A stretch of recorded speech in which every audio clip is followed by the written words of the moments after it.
Oke. Bismillahirrahmanirrahim. Assalamualaikum warahmatullahi wabarakatuh. Waalaikumsalam warahmatullahi wabarakatuh. Alhamdulillahirrahmanirrahim. Hari ini kita berjumpa di acara webinar bersama GO ya, dalam rangka pendampingan mahasiswa. Oke. 1, 2, 3. Mungkin terdengar jelas Pak Taufik.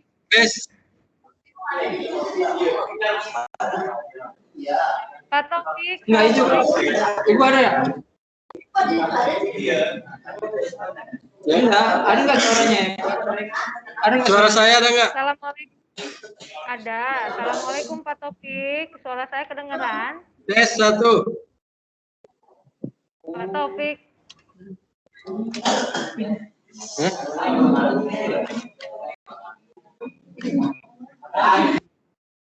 Assalamualaikum Pak Taufik. Suara saya kedengaran?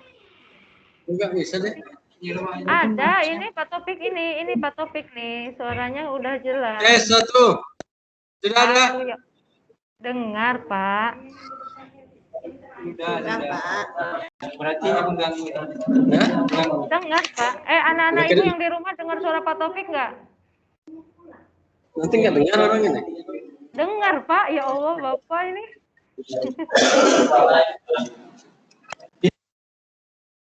Dengar Pak Taufik, suara Bapak itu. Sudah.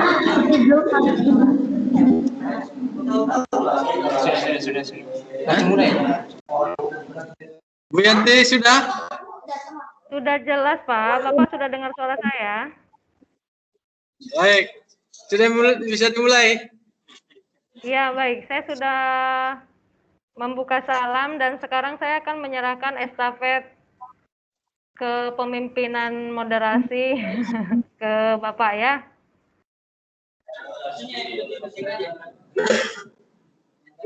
Oke Pak, untuk moderator saya serahkan ke Ustaz Taufik, silakan.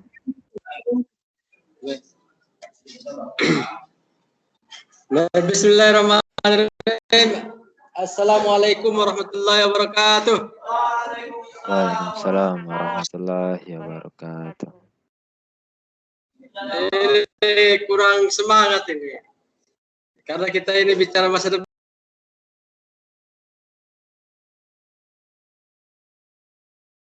Estafet pendidikan ke jenjang yang lebih tinggi. Harus semangat. Nah, sekali lagi, Assalamualaikum warahmatullahi wabarakatuh. Warahmatullahi wabarakatuh.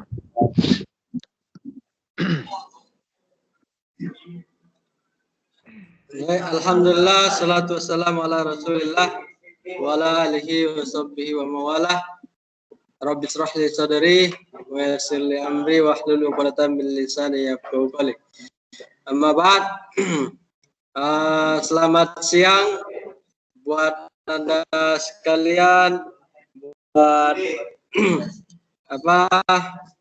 pemateri dari EO, Ustazah Santi, dan untuk kita semua, Ustazah semua pada siang hari ini. Semoga ini pertemuan yang barokah diridhai Allah Subhanahu wa taala, dan mudah-mudahan kita semua dan khususnya tercerahkan melalui sosialisasi PTN yang dilaksanakan oleh GO ini. Kemudian selawat dan salam semoga senantiasa tercurahkan kepada Nabi kita, kekasih kita, Rasul kita, penolong kita, yaitu Nabi Muhammad sallallahu alaihi wasallam. Allahumma shalli ala Muhammad wa ala ali Muhammad. Baik anak-anak sekalian, mengingat waktunya makin sempit menuju pelaksanaan sholat fardu zuhur, maka Mukadimah atau prakata tidak kami perpanjang. Oleh karena itu, mari kita buka kegiatan sosialisasi ini dengan sama-sama membaca Al-Basmalah. Bismillahirrahmanirrahim. Baik anak-anak sekalian yang di tempat atau pemirsa yang ada di rumah, mudah-mudahan antusias ya, semangat ya. Kemudian diberikan kesehatan juga, karena kita dalam menapaki tangga kesuksesan, kalau kita hitung mulai dari level TK, nah ini nanti ketika Anda masuk semua PTN ini adalah tingkat terakhir, ya, tangga terakhir menuju cita-cita yang selama ini Anda ya, impikan, dambakan. Karena itu melalui kegiatan ini harap semangat diperhatikan, kemudian dipahami dengan baik dan benar, sehingga mendapatkan tambahan namanya dorongan semangat maupun manfaat sebesar-besarnya dari sosialisasi ini. Oleh karena itu, untuk lebih jelasnya terkait dengan sosialisasi ini, seperti apa sih gambarannya tun persiapan menuju PTN ini, kita berikan kepada ahlinya, ya, kepada ahlinya. Kalau kita berikan kepada yang tidak ahlinya, maka kata hadis pantajir sa'ah, maka tunggulah pada hilang semua ini. Tunggulah kehancurannya. Dengan Bapak siapa ini? Saya agak lupa pula, kemarin kalau tidak salah sudah. Dengan Bapak siapa, Pak? Dengan Fadli, Pak. Dengan Pak Fadli. Apa kabar, Pak? Sehat, alhamdulillah. Apa kabar, Pak? Sehat? Ya, alhamdulillah. Bapak makin ganteng aja saya lihat, bukan makin cantik. Ya. Kok cantik? Makin ganteng ya, Pak, makin sehat, ya, sukses, dan lain sebagainya. Baik, akan berikan waktu seluas-luasnya, tapi diingat kita karena menjelang zuhur, silakan diapakan nanti perhatikan waktunya. Baik, silakan. Siap. Kepada Bapak Pratikawan, persilakan dengan segala hormat. Baik, terima kasih kepada Bapak dan Ibu pihak sekolah yang sudah memberikan kepada kita waktu dan kesempatan. Baik, saya buka. Bismillahirrahmanirrahim. Assalamualaikum warahmatullahi wabarakatuh. Waalaikumsalam warahmatullahi wabarakatuh. Oke, baik adik-adik, untuk mukadimahnya kita tumpangkan saja dengan pembicara sebelumnya, dan kita berharap adik-adik dalam kesempatan kali ini kita bisa dalam kondisi semuanya sehat walafiat, dan kita bisa mengikuti pertemuan hari ini dengan lancar, dan adik-adik bisa memahami apa yang kita coba sampaikan kepada adik-adik, karena ini mungkin bukan pertemuan kita yang pertama. Artinya di semester 1 yang lalu kita sudah lakukan kegiatan yang sama. Nah, untuk tahun ini, di semester ini kita berikan lagi. Ya, kenapa? Karena adik-adik, saya pikir guru-guru di sekolah adik-adik sangat memperhatikan bagaimana kelanjutan adik-adik setelah selesai di tingkat satuan pendidikan hari ini. Berarti dari sekarang adik-adik sudah mulai mempersiapkan diri, bahkan jauh-jauh hari sebelumnya mungkin gurunya sudah menginformasikan seputaran apa yang akan adik-adik persiapkan untuk melanjutkan ke jenjang berikutnya. Seperti yang disampaikan oleh Pak Taufik tadi, bahwa level terakhir setelah ini adik-adik akan masuk ke jenjang perguruan tinggi negeri.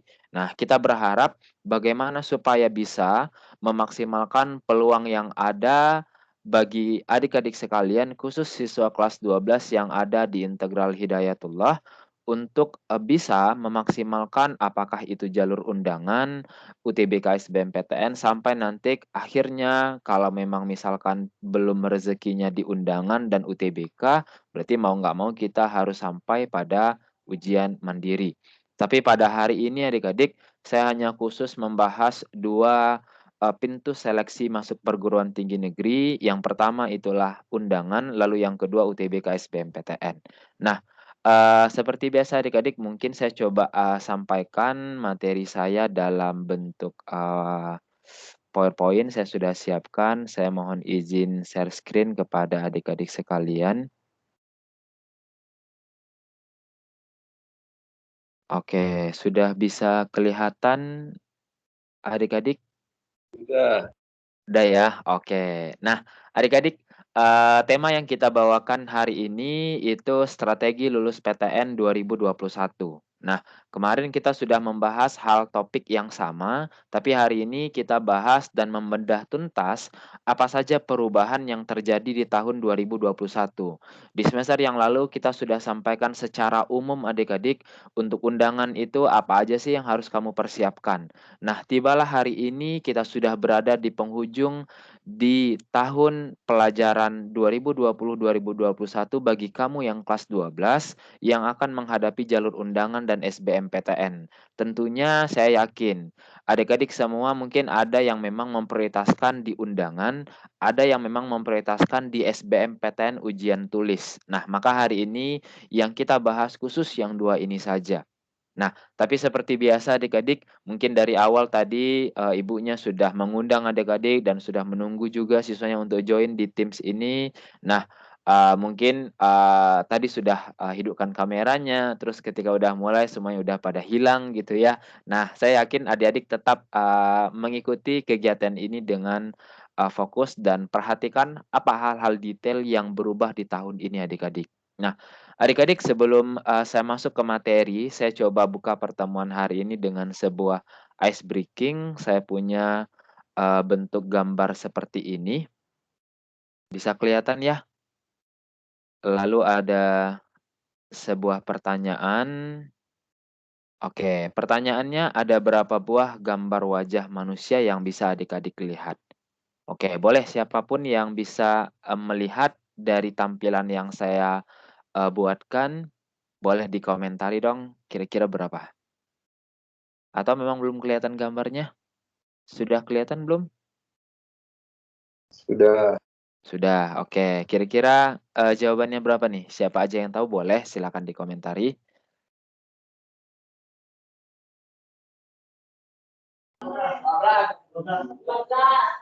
Berapa? 12. Oke, boleh termasuk. Wah, saya kelupaan tadi ya. Ada juga teman-teman kita yang lagi nonton bareng di asrama. Gimana adik-adik yang ada di asrama? Ada yang mengatakan tadi 12. Ada yang lain mungkin? Silahkan. Oke, baik. Adik-adik kita coba lihat kira-kira dari yang tadi sudah kamu kemukakan, kita lihat survei membuktikan kira-kira ada berapa sih gambar wajah manusianya?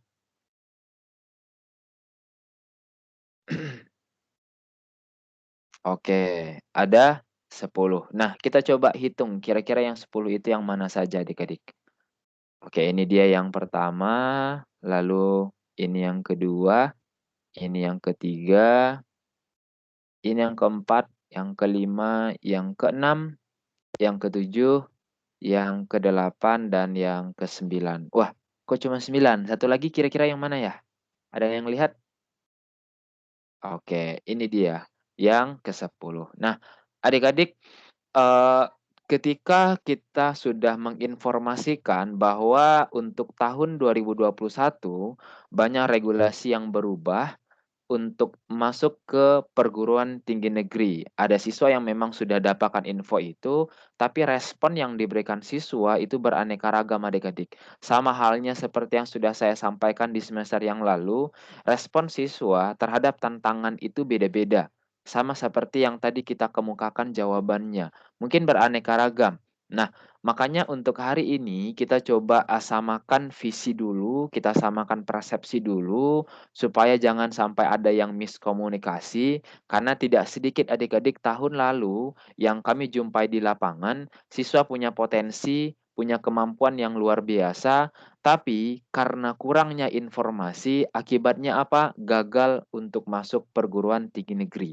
Bukan dia nggak mampu, bukan dia nggak ada peluang, dia punya potensi. Tapi masalahnya adalah dia tidak mengikuti perubahan informasi apa yang ada di tahun itu pada saat dia akan mengikuti sistem seleksi PTN.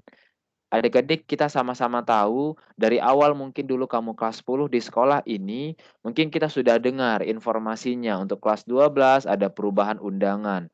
Ada regulasi yang terjadi perubahan setiap tahun pelajarannya adik-adik. Dan tidak tertutup kemungkinan untuk tahun pelajaran 2020-2021 yang sedang adik-adik lalui hari ini. Nah, kalau kita melihat adik-adik, pertanyaan saya adalah sudah sejauh apa persiapan adik-adik untuk menghadapi sistem seleksi PTN. Saya nggak nanya persiapannya undangan atau persiapan UTBK SBMPTN, apapun jalur yang kamu pilih nanti, silahkan adik-adik lihat, sudah sejauh apa sih persiapan kita menghadapi itu? Apakah selama ini kita hanya masih menunggu saja? Ketika ada informasi dari sekolah, oke, kita akan ikuti itu. Tapi kalau misalkan nggak ada, atau misalkan memang belum diinformasikan, atau misalkan kita sudah tahu informasi itu, sudah diinformasikan oleh sekolah, sudah disosialisasikan oleh sekolah, lalu apa respon yang kita berikan? Apakah kita sudah mulai mempersiapkannya dari kemarin diinformasikan, atau malah, nanti saja Kak. Adik-adik, itu semua tergantung dari kamu masing-masing. Sudah sejauh apa sih persiapan kita menghadapi sistem seleksi PTN? Nah, kita tahu bahwa adik-adik goal kita adalah ini. Kelas 12 kita nggak bahas lagi AKM, di semester yang lalu saya sempat membahas AKM. Nah, informasinya AKM tidak diinformasikan, tidak dilaksanakan lagi kepada siswa tingkat kelas akhir, sehingga apa? Adik-adik akan hanya menghadapi ujian sekolah saja dan pada akhirnya akan mengikuti sistem seleksi perguruan tinggi negeri tahun 2021 ini. Nah, goal kita ini adik-adik, kamu bisa lulus di PTN yang kamu inginkan. Nah, saya yakin kita semua mungkin sudah punya pilihannya. Bahkan orang tua kita di rumah, guru-guru adik-adik di sekolah punya harapan besar. Kamu mau lulusnya di mana? Di jurusan apa? Itu semuanya mungkin sudah tertuang dan mungkin sudah pernah diinformasikan kepada adik-adik dan kita sudah tetapkan, oke Kak, saya mau kuliah di sini. Oke Bu, saya ngambil jurusannya ini Bu. Saya sudah tetapkan ini jurusan yang saya pilih. Adik-adik, fokuslah pada tujuan itu. Karena ketika kita fokus pada satu tujuan, maka setiap apapun yang kita lakukan setiap harinya adik-adik, fokus kita adalah tujuan kita tercapai. Sehingga pada saat adik-adik bangun pagi, pada saat sholat subuh, yang teringat apa? Bagaimana supaya PTN yang saya impikan bisa terwujud. Sehingga hari ini ada kegiatan daring, kamu ikuti. Ada kegiatan sosialisasi dari GO yang bekerja sama dengan pihak sekolah, memberikan kontribusi kepada kamu pada saat memilih prodi, kamu ikuti. Itu salah satu bentuk kegiatan yang kamu hari ini sudah mulai fokus nih, sama apa tujuan yang ingin kamu capai adik-adik. Nah, adik-adik, ini goal kita. Kita samakan dulu visinya. Nggak ada lagi yang tujuannya selain dari ini. Tujuan kita adalah masuk perguruan tinggi negeri favorit tahun 2021. Nah, kalau kita lihat berdasarkan informasi adik-adik yang saya sudah sampaikan di semester yang lalu, ini prestasi yang sudah kita raih di Ganesha Operation. 42.000 lebih siswa GO berhasil kita antarkan diterima di PTN tahun lalu. 2.000 lebih diantaranya diterima di Fakultas Kedokteran. Nah, adik-adik, ketika hari ini kita punya kesempatan untuk ikut jalur undangan, tapi bukan berarti adik-adik yang nggak diberi kesempatan, terus kita nggak mempersiapkan diri, enggak. Karena pintu masuk PTN itu nggak hanya undangan adik-adik. UTBK itu juga merupakan pintu seleksi PTN yang juga bergengsi. Kenapa? Karena di sana kamu diuji. Jadi lebih melihat bagaimana kompetensi kamu di bidangnya. Nggak ada ngaruhnya sama nilai rapor.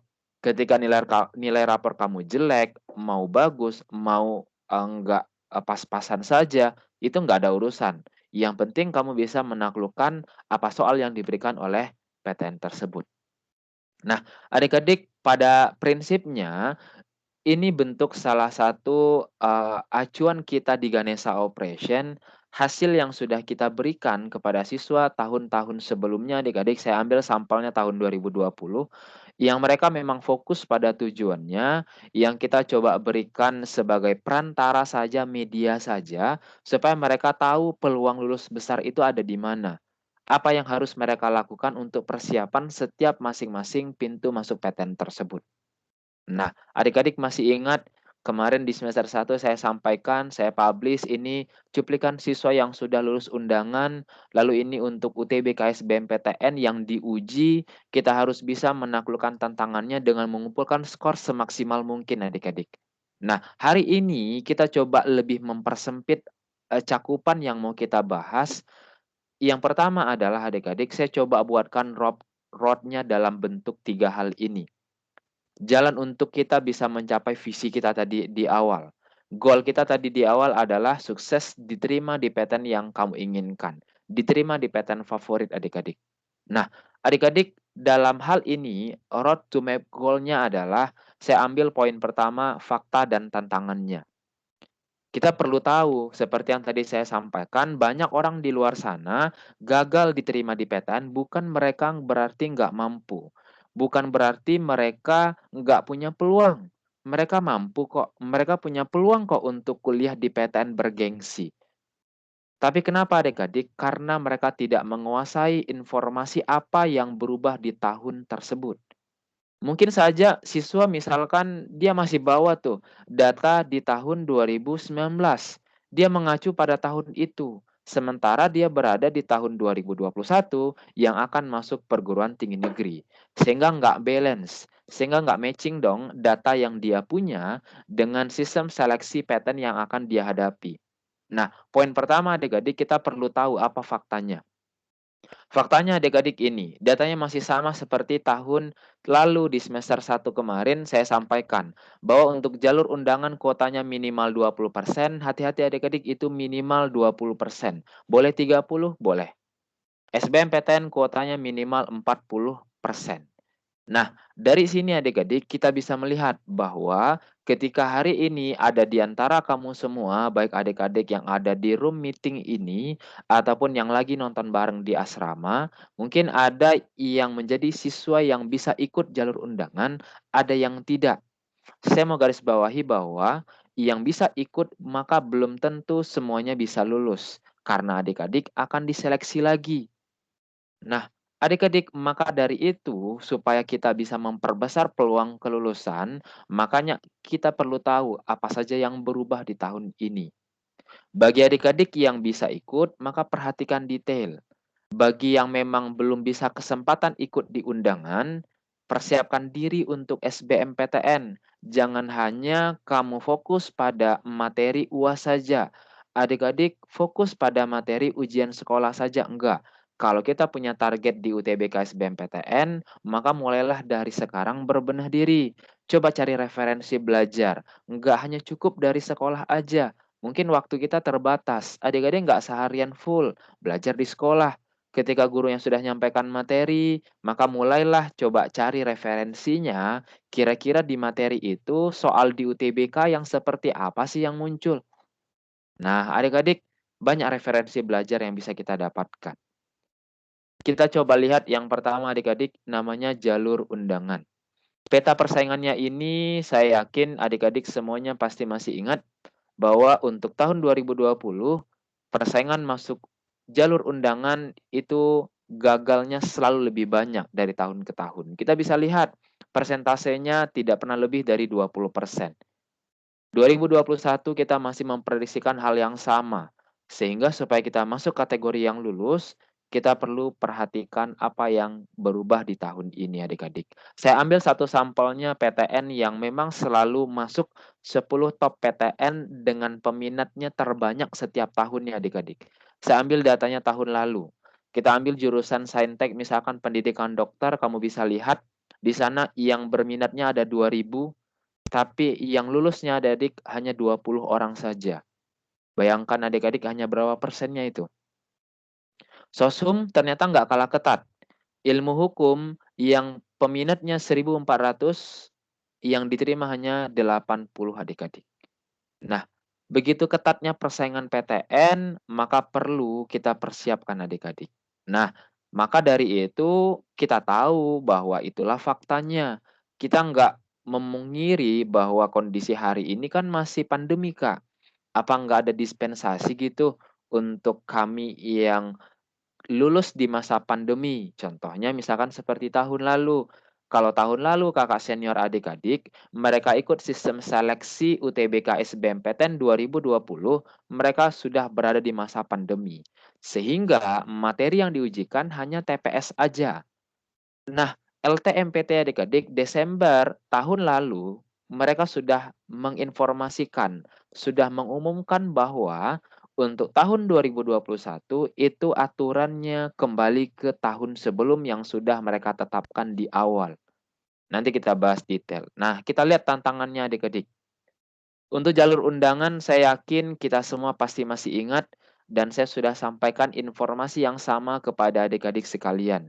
Bahwa di sini kita hanya diberikan kuotanya tadi minimal 20%, kemudian kita ada aturan dalam memilih program studi. Nah, saya langsung menjurus ke pilihannya adik-adik. Oke, kalau kita perhatikan untuk perubahan di jalur undangan 2021 adik-adik, secara umum ini ya benar. Kalau kita lihat untuk jalur undangan di tahun 2021, ini dia poin pertama. Ada namanya istilahnya siswa eligible. Tahun lalu, siswa eligible itu ditentukan oleh LTMPT. Sehingga mereka akan mengambil 40% kalau sekolahnya akreditasi A. 25% dan seterusnya dan seterusnya. Nah, itu mereka yang tentukan adik-adik. Lembaga itu yang menentukan. Tapi tahun ini yang menentukan LTMPT-nya itu hanya kuotanya saja. Contoh, untuk SMA X di Kota Batam, dari 200 siswa, maka yang bisa ikut misalkan hanya 80 misalkan. Berarti 80 orang itu sekolahlah yang menentukan siapa aja 80 terbaik siswanya di sekolah itu. Nah, saya pikir kita sudah melalui tahap ini. Fase ini sudah kita lalui dan kamu sudah tahu kamu berhak atau tidak sebagai siswa eligible. Informasinya adalah untuk tahun ini adik-adik ada 40 politeknik yang diikut sertakan baik undangan dan UTBK. Maka saya mau sampaikan kepada adik-adik sekalian, barangkali ada di antara kamu yang berminat mau ngambil rumpun teknik. Katakanlah misalkan dia sekolahnya di Integral Hidayatullah tapi punya passionnya itu di teknik kimia misalkan. Atau punya passionnya itu di teknik mesin misalkan. Nah, berarti kalau gitu adik-adik, kamu juga harus siap bersaing sama siswa SMK se-Indonesia. Kenapa? Karena politeknik dominan pasti dong rumpunnya rumpun teknik. Karena sudah diikut sertakan 40 politeknik di tahun ini, maka kamu yang memilih rumpun teknik, maka kamu juga harus berebut kursi PTN dengan siswa-siswi yang berada di tingkat satuan SMK. Oke ya, itu dia yang pertama. Kemudian yang kedua apa Kak? Nah, ini yang penting bagi kamu yang bisa ikut. Tahun lalu adik-adik, itu siswa boleh milih satu prodi atau dua prodi. Bebas di mana aja. Kamu mau pilih yang di Cendrawasih Papua sana. Kamu anak Batam, Kepulauan Riau. Tapi punya passion, wah saya mau kuliah di Papua Kak. Cendrawasih Papua misalkan. Saya ingin mencerdaskan kehidupan bangsa di sana misalkan. Dia mau ngambil di Cendrawasih Papua, jurusan tertentu. Boleh Kak? Boleh. Selama masih di Sari Aceh sampai dengan Papua. Kamu pilih PTN sebaran di Indonesia silahkan, bebas di mana aja. Tapi tahun 2021 adik-adik ada perubahannya. Nah ini yang mau saya sampaikan. Banyak informasi yang beredar di luar sana yang membuat siswa jadi gagal paham. Sehingga gagal paham membuat dia jadi nggak punya passion. Bayangkan adik-adik, siswa yang awalnya punya passion, ketika dia gagal paham nggak punya passion lagi, sehingga dia akan bingung apa prodi yang dia pilih. Sehingga pada akhirnya dia memilih prodi berdasarkan ramalan saja. Contohnya apa Kak? Misalkan orang tuanya rekomendasi, oh kamu pilih ini aja ya, oke. Dia pilih jurusan A. Besok harinya dia ketemu dengan temannya, weh aku pilih ini. Banyak kok alumni kita di sana misalkan. Atau misalkan ketemu teman, wah pilihin aja nanti kita bisa kuliah bareng sama-sama, kos bla bla bla dan seterusnya. Akhirnya dia pilih jurusan B. Lalu sampai di rumah, ketemu tetangganya, lihat anak tetangganya misalkan, wah anak ibu tuh sukses jurusan bla bla bla di PTN ini. Sehingga kita pun di kepala kita akan banyak cabang prodi yang rencananya mau kita ambil semua tuh. Kita mau di A juga, mau prodi B juga, mau prodi C juga. Sehingga pada akhirnya kita nggak tahu mau milih prodi yang mana. Nah, adik-adik, ini yang perlu kita garis bawahi. Tahun 2021, kamu memang hanya boleh milih maksimal 2 prodi. 2 prodi itu adik-adik, kalau kamu memilih 2 prodi di 2 PTN, maka 1 PTN kamu harus memilih di provinsi tempat kamu sekolah. Berarti kalau kamu sekolahnya di Batam, Kepulauan Riau, kamu pilih 2 prodi di 2 PTN, maka 1 PTN kamu harus pilih di Umrah Tanjung Pinang atau yang kedua Poltek Batam. Kalau saya pilihnya 1 PTN gimana Kak? Bebas di mana aja. Ya, bebas di mana saja. Oke, saya coba buatkan simulasi seperti ini adik-adik. Perhatikan namanya Alvan Rizky. Mungkin di sini ada yang namanya Rizky ya, tapi di sini Alvan Rizky saya buat. Siswanya kelas 12 IPA. Sekolahnya adik-adik perhatikan SMA Negeri di Kota Bandung. Oke, perhatikan kelas 12 IPA tahun ini, sekolahnya SMA Negeri di salah satu kota Bandung. Lalu di jalur undangan dia pilih ini adik-adik. Menurut adik-adik sekalian bisa nggak? Boleh. Pertama dia ngambil kedokteran Gajah Mada, yang kedua dia ngambil farmasi Undip. Bolehkah seperti ini? Yang tahu boleh dijawab. Tidak. Boleh. Boleh nggak? Baru Tidak. 1 orang. Tidak. Yang lain gimana? Wah, nanti saya lapor ya Bu Yanti, suruh siswanya untuk ngidupin kamera semua. Oke, simulasi yang pertama berarti jelas, ini tidak boleh. Perhatikan adik-adik, siswanya sekolahnya di Bandung.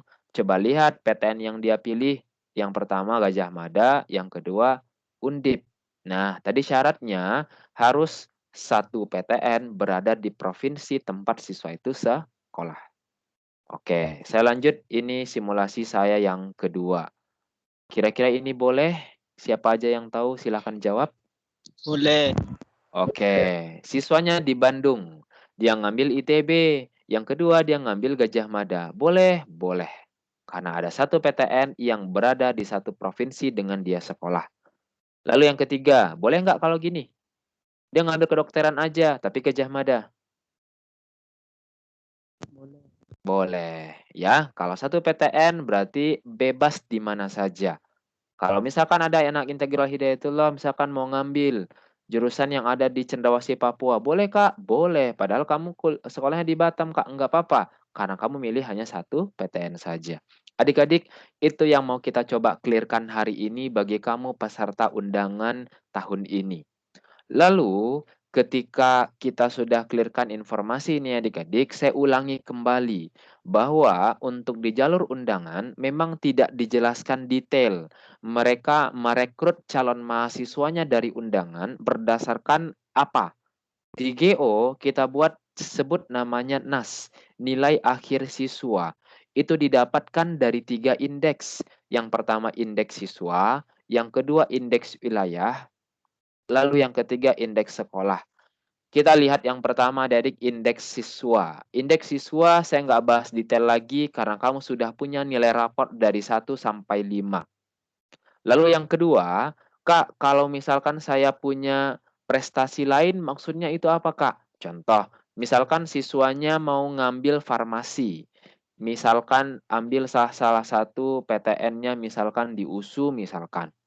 Lalu ketika dia ngambil farmasi USU di undangan, lalu dia punya prestasi selama di sekolah. Misalkan siswanya pernah ikut seminar atau pernah ikut olimpiade sampai tingkat nasional.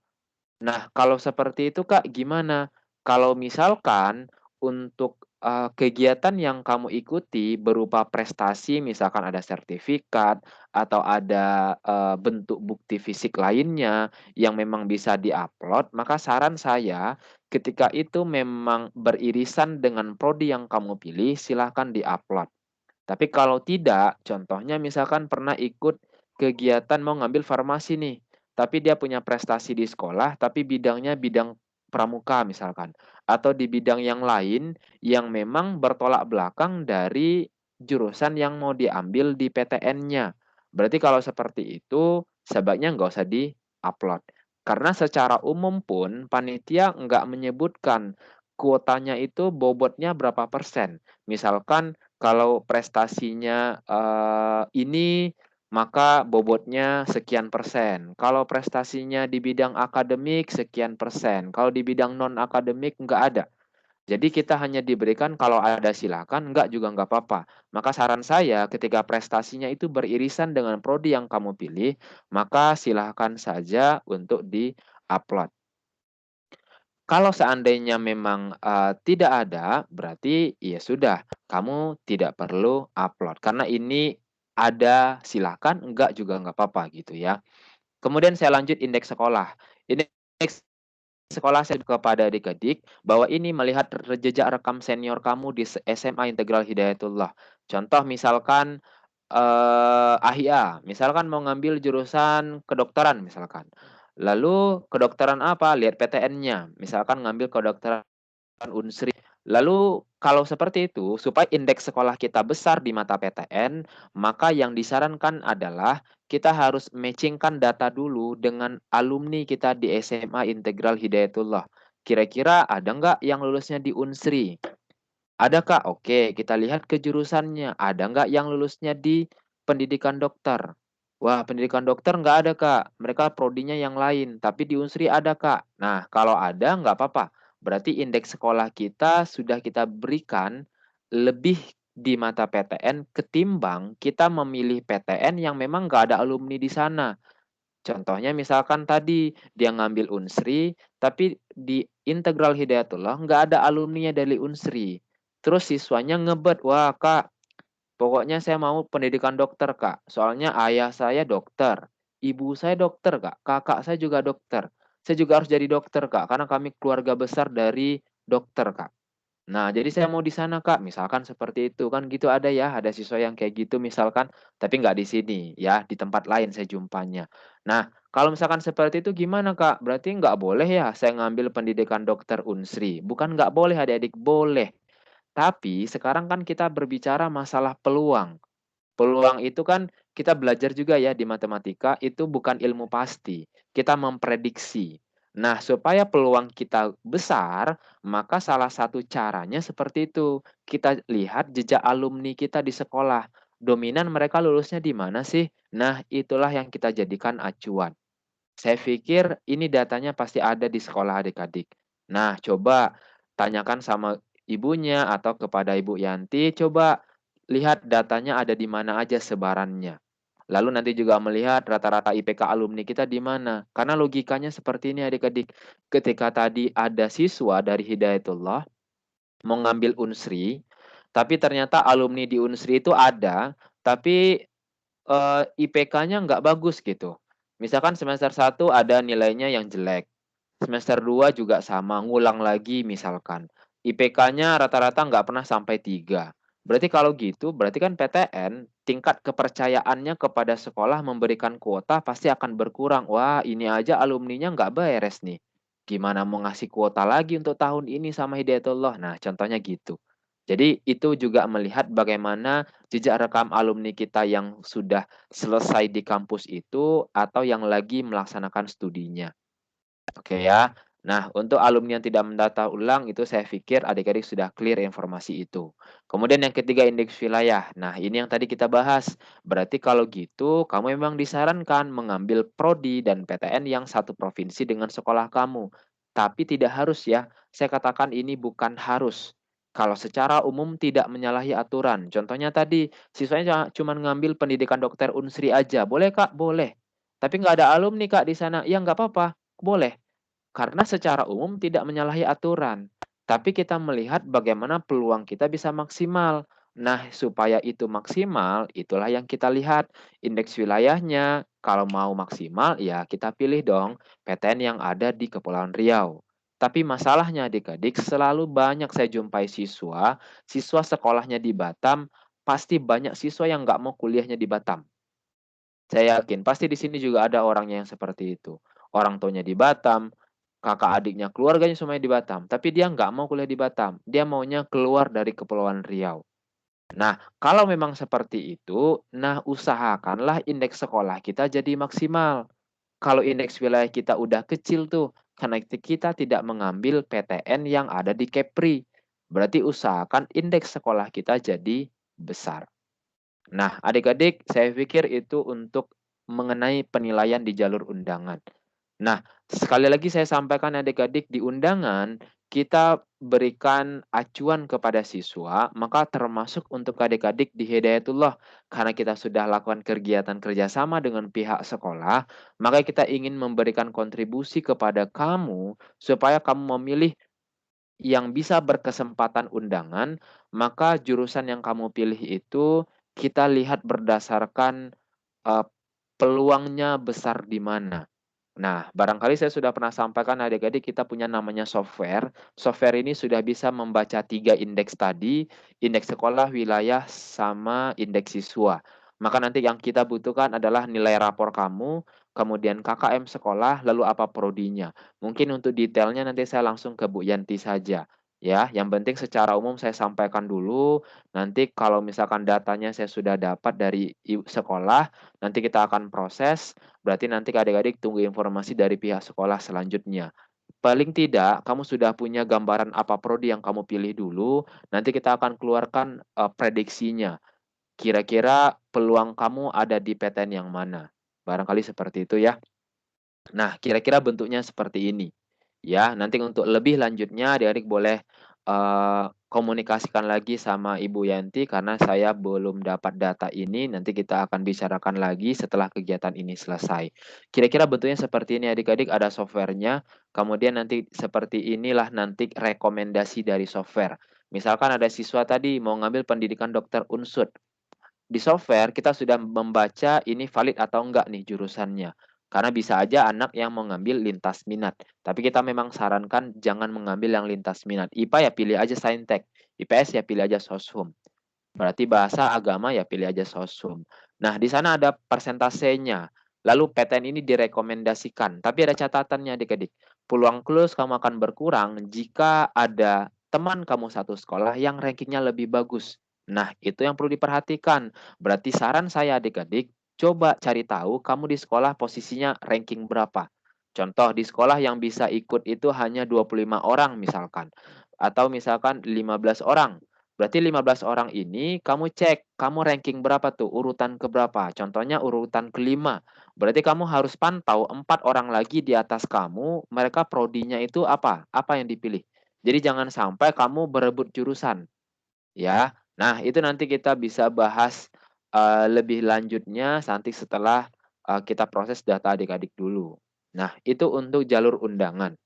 Lalu berikutnya adik-adik untuk SBMPTN ketika kamu gagal, ya, karena itu namanya hukum alam adik-adik. Karena nggak semua kita kok bisa ikut undangan itu, bisa lulus undangan.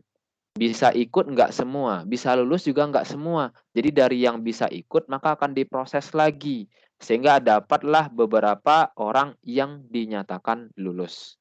Ketika kamu gagal, maka jangan jadikan itu sebagai, sesuatu yang kegagalan terbesar dalam hidup gitu ya, nggak usah. Ya, karena masih ada kok jalan lain, ya. Karena yang di atas mungkin sudah punya suratannya. Sudah menuliskan bahwa kita lulusnya di mana, di undangan, ya kita akan lulus di undangan. Kalau memang nggak lulus di undangan SBMPTN, ya memang kita sudah digariskan untuk lulusnya di UTBK SBMPTN. Maka maksimalkanlah potensi yang ada di diri adik-adik.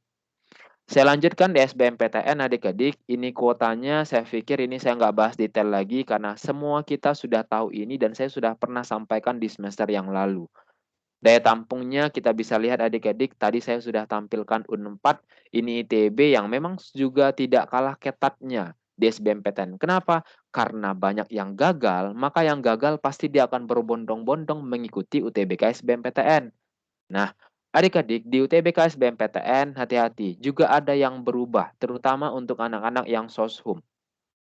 Tahun ini materi uji TPS-nya ada 2. Maksudnya kalau TPS yang biasanya itu untuk anak soshum dan juga saintek, berarti ini juga diujikan TKA-nya. Berarti adik-adik kalau tahun lalu yang tadi saya sampaikan hanya TPS saja, tahun ini ada TPS dan TKA soshum dan saintek. Nah, catatannya untuk adik-adik yang mengambil TKA soshum, tidak ada matematika soshum. Jadi yang ada apa? Materi IPS kamu saja. Geografi, sosiologi, ekonomi, sejarah. Oke, matematika sosum enggak ada tahun ini. Lalu UTBK dilaksanakan dalam 2 sesi selama 1 hari. Nah, ini yang tadi saya sampaikan, 40 politeknik. Lalu, yang paling penting adik-adik, mungkin ada di antara kamu yang berminat mau ngambil sekolah kedinasan. Sampelnya saya ambil STAN. STAN untuk tahun ini dibuka adik-adik, tahun lalu memang dia nggak buka. Tahun ini dibuka, tapi dia tidak membuat seleksi mandiri. Tapi dia meminta nilai UTBK saja. Berarti kalau kamu berminat mengambil sekolah kedinasan, misalkan STAN, berarti mau nggak mau kamu harus ikut UTBK. Karena mereka minta nilai UTBK, TPS dan TKA Soshum. Itu ya. Lalu yang ketiga, kamu yang diterima di undangan di tahun berjalan dan tahun sebelumnya. Berarti contoh, misalkan bagi adik-adik yang hari ini ikut undangan tapi diterima, berarti kamu secara otomatis di sistem, kamu nggak bisa ikut UTBK tahun ini dan tahun depan. Jadi jangan berharap, wah nggak apa-apa Kak, nanti tahun depan saya ulang lagi, nggak bisa. Udah ada aturannya adik-adik. Tahun sebelumnya bisa. Kita hari ini misalkan undangannya gagal, SBMPTN-nya ikut, berarti kalau dia seperti itu kita masih bisa dong untuk mengulang lagi. Tapi kalau undangannya tahun ini lulus, terus kita mau coba UTBK tahun ini nggak bisa. Tahun depan berarti juga nggak bisa. Ya, karena tahun depan kuotanya untuk siswa adik-adik kelas kamu lulusan 2022. Lalu ini materinya adik-adik nggak ada yang baru, ya, sama seperti yang saya informasikan di awal, hanya TKA Sosumnya aja yang berubah. Waktunya tetap 105 menit dan 90 menit untuk pengerjaan soalnya. Nah, di GO adik-adik, kita selalu punya tools-nya. Undangan tadi kita punya tools-nya software.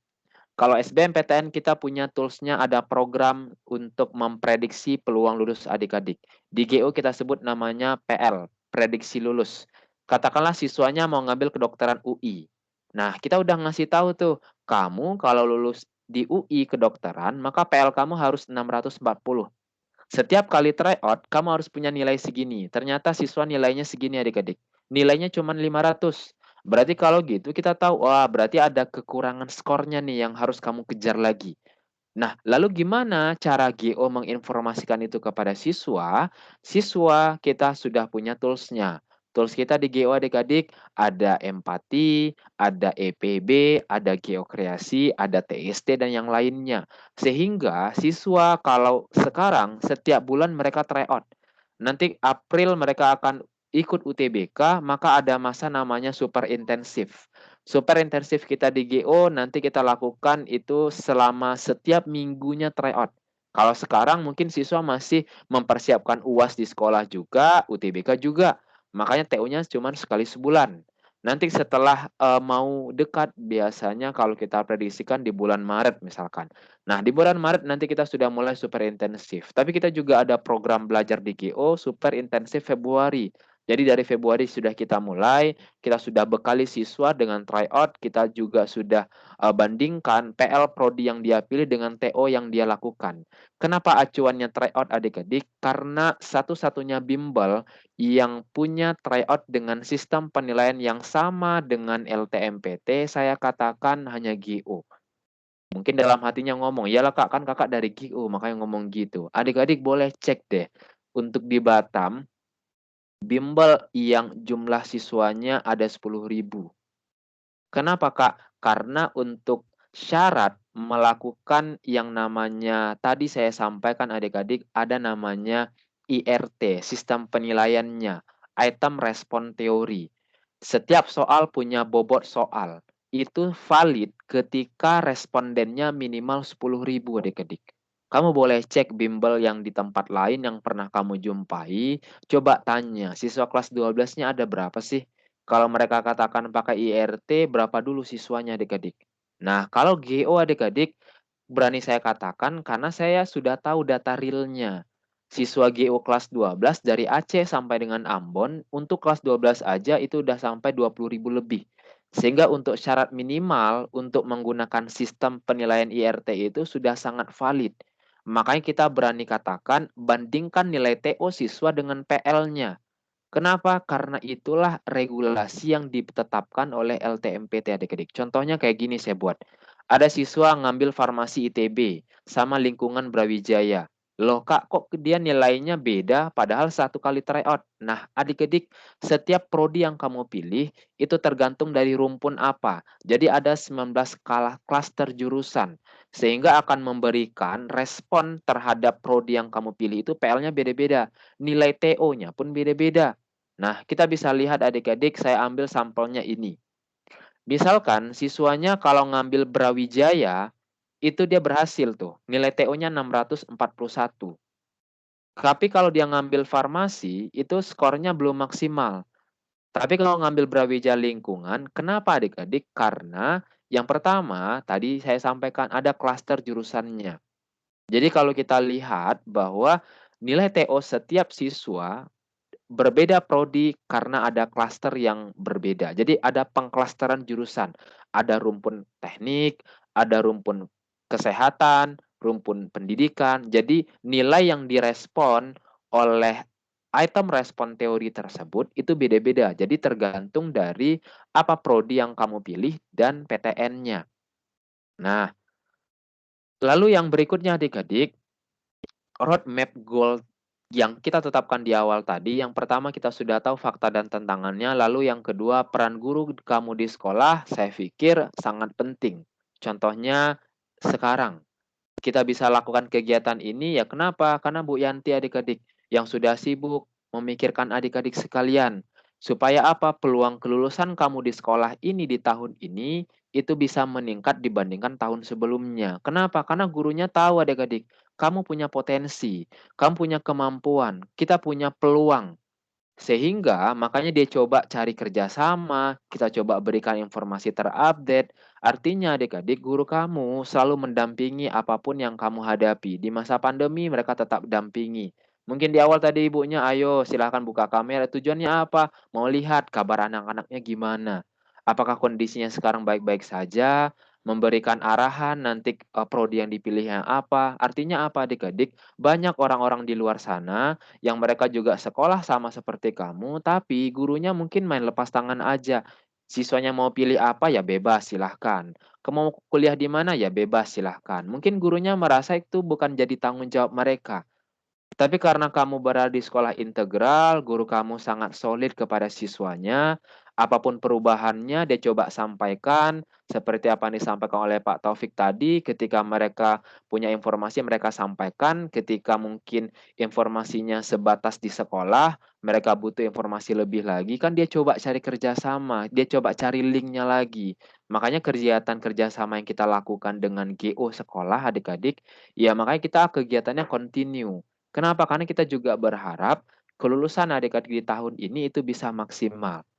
Nah, yang ketiga adik-adik, apa peran kita di GO adik-adik? Nah, kita ingin memberikan solusi kepada kamu karena kita masih berada dalam suasana pandemi yang kita nggak tahu kondisi ini mau sampai kapan. Kemarin saya pernah berkunjung ke SMA Negeri 16, saya coba semacam diskusi gitu kepada kepala sekolah dan wakilnya.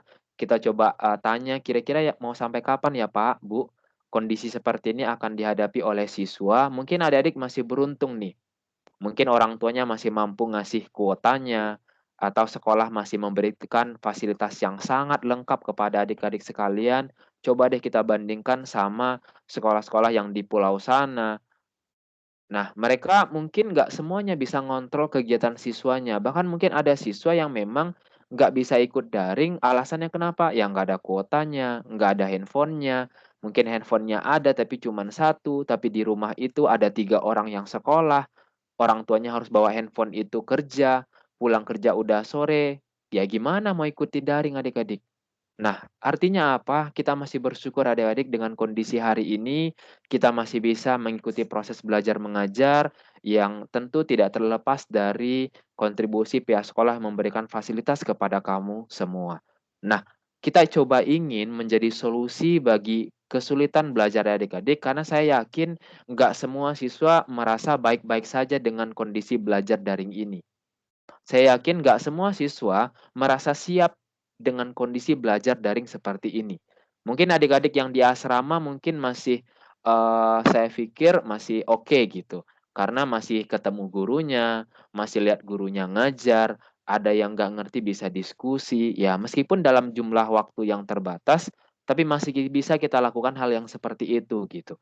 Tapi bagaimana dengan adik-adik yang memang belajar dari rumah saja, yang mungkin gurunya ada yang merasa, sulit untuk mengontrol kegiatan belajar mengajar, ada yang memang, terbantu ketika memang siswanya tertib, ada kegiatan-kegiatan belajar selalu diikuti, masuk tepat waktu, ada tugas dikerjakan. Nah, itu masalah-masalah yang, kita munculkan di masa pandemi ini adik-adik. Nah, di GO kita lakukan kegiatan tatap muka yang sesuai dengan standar protokol kesehatan. Kita sebut di GO namanya learning cycle di Ganesha Operation. Kita sudah sebuatkan skema berpikir bagaimana siswa belajar di GO, input mereka itu seperti apa, kita nggak peduli apakah dia akademiknya bagus atau akademiknya mungkin biasa aja, malah mungkin nggak tahu sama sekali. Kita coba student profiling dulu. Setelah itu kita masuk ke dalam roda pembelajaran kita di GO, kita berharap outputnya mereka bisa lulus PTN, bisa diterima, di PTN yang mereka inginkan, bisa sukses ujian kenaikan kelas dan mendapatkan nilai rapor terbaik adik-adik. Seperti yang sudah saya sampaikan di pertemuan minggu lalu adik-adik, di pertemuan di semester yang lalu juga saya sudah sampaikan bahwa di GO kita ada satu konsep berpikir yang kita sebut namanya konsep The King. Mungkin saya cepat aja karena waktunya juga sudah jam setengah 12.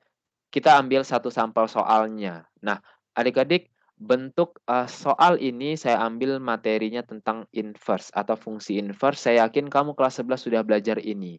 Dan saya entah kenapa yakin pula, siswanya pasti ada yang nggak ingat materi ini, ya. Tapi pasti ada juga yang ingat, ya. Karena saya yakin kemampuan siswa di Hidayatullah luar biasa. Nah, kita coba lihat materi ini adik-adik. Ketika kita diberi soal, maka pasti kita kerjakan dengan konsep dasar. Konsep dasarnya apa? Kita mengganti fx dengan y. Lalu kita kali silang, lalu kita kalikan si y ke 2x, jadinya 2xy. Y kali min 2, ini, sama dengan 1. Lalu kita jadikan x sama dengan, nah, kita buat seperti ini. Oke, setelah dapat x sama dengan, ya udah, x itulah yang menjadi inverse-nya. Kita tinggal ganti aja 1 ditambah 2y ganti jadi 2x, per 2y ganti dengan per 2x. Setelah itu, berarti kita ganti nilainya dengan A, lalu kita ganti nilainya dengan 4. Lalu kali silang ketemu 4 kali 2A jadinya 8A.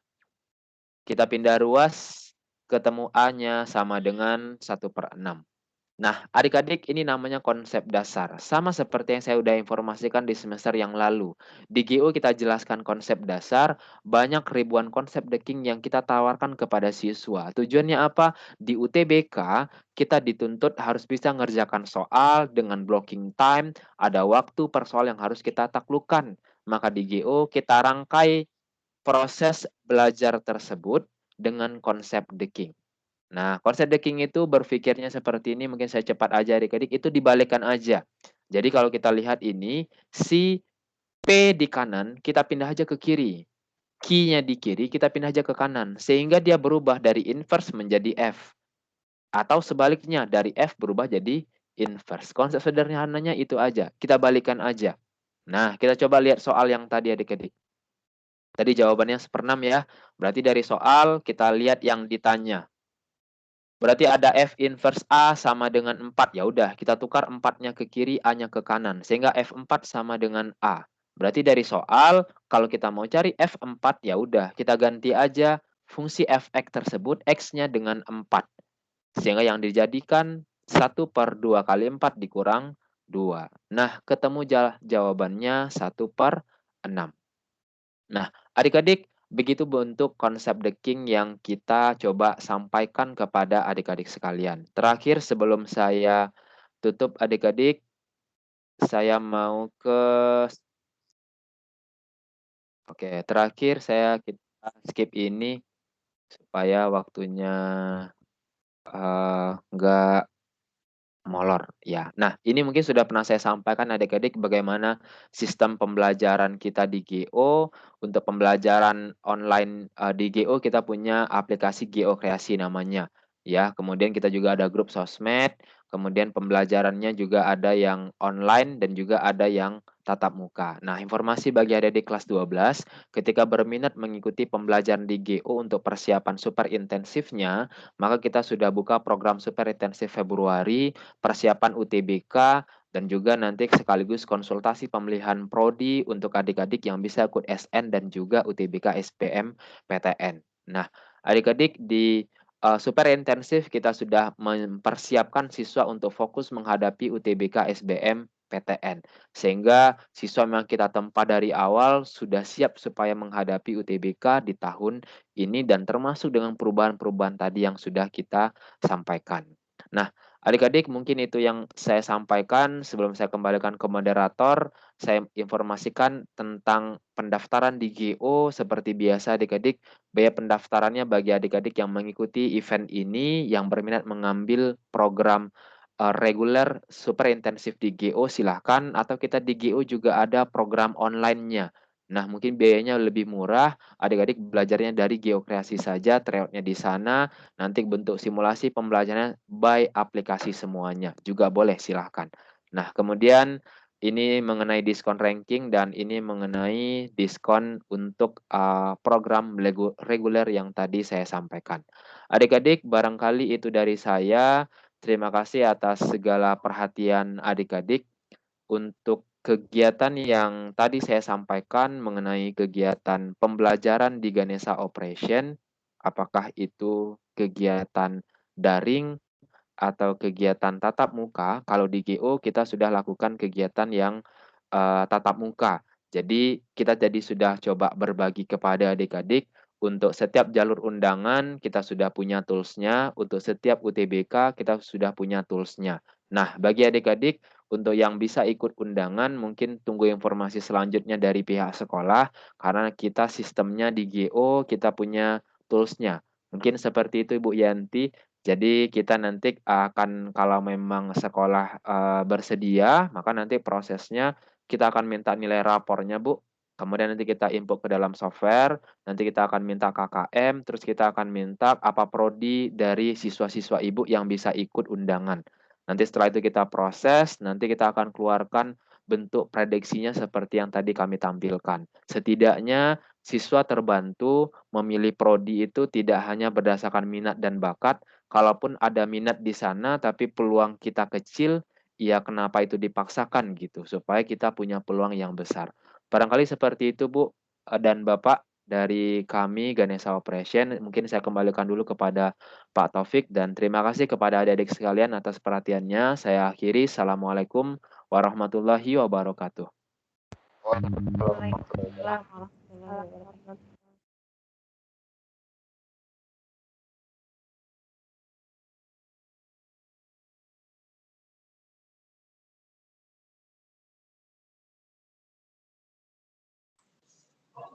Baik, terima kasih Bung Fadli atas pemaparannya, super sekali, luar biasa sekali, jelas, detail, rinci.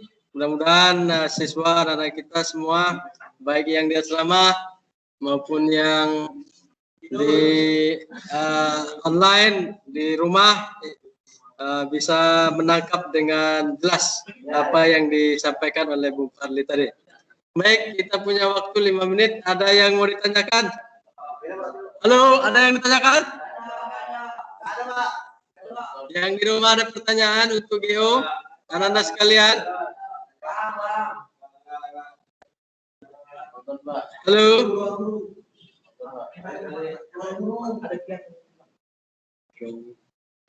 Halo. Ayo yang di rumah. Mau nanya. Ada yang mau ditanyakan, Nak? Kakak, abang, ikhwah, akhi.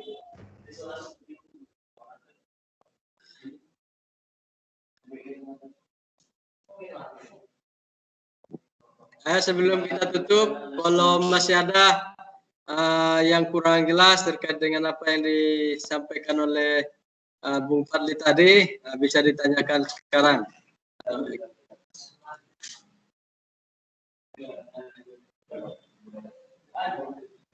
Bu Yanti ada? Anak-anak ibu, silakan yang di rumah mau ditanyakan. Ditekan ya, raise hand-nya diklik. Nah, supaya bisa kelihatan dan jangan lupa nyalakan mikrofonnya atau ditulis di kolom chat nggak apa-apa kan ya Pak? Ya, belum ada saya baca ini di kolom chat yang nanya. Ayo angkat tangan, raise your hand. Nah, yuk. Mau tanyakan seputar seleksi atau kalau misalnya tidak lulus seleksi SNMPTN, UTBK tadi. Ya, silakan. Jadi tadi yang disampaikan oleh Pak Fadli itu kita mau coba prediksi keberhasilan ya, tingkat keberhasilan anak-anak ibu yang di sini yang sudah eligible ya, yang sudah. Nah, nanti di-input rapotnya ke GO, kemudian nanti diprediksi apakah kita bisa lulus atau tidak di prodi ya, di jurusan ya, prodi itu program studi atau jurusan yang kalian pilih saat kalian milih SNMPTN. Jadi kalau misalnya masih jangan kita boleh punya ekspektasi tapi jangan terlalu tinggi. Nah, sehingga nanti kalau jatuh tuh tidak terlalu sakit gitu. Gitu ya, Pak. Nah, kayak kita diprediksikan dulu. Nah, terus nanti ini masih pendampingan nih kalau misalnya nanti didampingi kan ya Mas ya, kalau misalnya saya tuh bagusnya masuk prodi mana gitu, itu nanti didampingi. Terus nanti kalau saya masuk ke prodi ini nanti kerja saya apa, gaji saya berapa, itu nanti didampingi. Jadi silahkan jangan takut, jangan khawatir karena ini kita punya waktu sedikit lagi nih, sebentar lagi penutupan pendaftaran LTMPT. Jadi kalau sudah ditutup nanti kalian nggak bisa ikut UTBK ya, SBMPTN, karena SBMPTN itu kita harus pakai akun LTMPT. Nah, jadi jangan bingung dulu mau masuk jurusan apa, terus nanti mau kerja apa. Kalau udah lulus kuliah mau gaji berapa ya itu jangan bingung gitu dulu. Yang penting daftar dulu LTMPT-nya. Nah, kalau misalnya masuk seleksi eligible nanti kita coba diskusikan ya untuk pemilihan jurusan yang prediksi kelulusannya itu tuh tingkatnya tinggi gitu. Jadi jangan asal karena teman-teman milih kedokteran ikut juga lah jadi dokter karena jadi dokter keren. Nah, belum tentu, tapi kalau kitanya nggak diprediksi maksudnya tidak lulus ke sana, kenapa harus memaksakan ke sana gitu. Kan ada alternatif yang lain. Ini seriusan nih, nggak ada yang nanya. Biasanya chat ke ibu. Ini mumpung ada ahlinya, jadi bisa langsung nanya.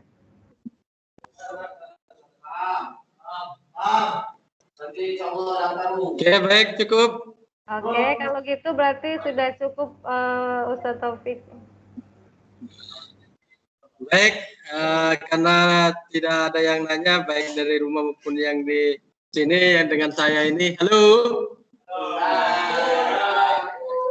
Baik, mudah-mudahan apa yang disampaikan oleh Bung Fadli tadi yang cukup jelas detail itu bisa ditangkap dengan baik dalam rangka persiapan menuju perguruan tinggi. Baik, itu saja barangkali pertemuan kita pada kesempatan siang ini, karena sebentar lagi waktu zuhur akan segera tiba. Oleh karena itu kita tutup dengan baca Alhamdulillah. Alhamdulillahirobbilalamin. Baik, saya tutup dengan Assalamualaikum warahmatullahi wabarakatuh. Subhanakallahumma wa bihamdika asyhadu an la ilaha illa anta astaghfiruka wa atubu ilaik.